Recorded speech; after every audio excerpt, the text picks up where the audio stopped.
હું આજે તમને વિજ્ઞાનની એક મહત્વપૂર્ણ સંકલ્પના સમજાવવાનો છું, માનવમાં લિંગ નિશ્ચયન. આ માનવ શરીર છે. હવે આપણે અંદર જઈને સાચી સમજ મેળવીએ. હવે હું શરીરની અંદર પ્રવેશ કરી રહ્યો છું. આગળ ખૂબ જ મજા આવવાની છે.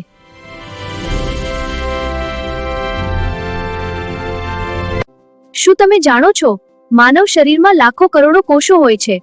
આ દરેક કોષમાં મહત્વપૂર્ણ માહિતી છુપાયેલી છે. અહીં તમે નરમાં એક્સ અને વાય રંગસૂત્રો જોઈ શકો છો. આ જ લિંગ નક્કી કરવામાં મુખ્ય ભૂમિકા ભજવે છે. નર એટલે કે પિતા દ્વારા બાળકને એક્સ અથવા વાય માંથી એક રંગસૂત્ર મળે છે. હવે આગળ જોઈએ.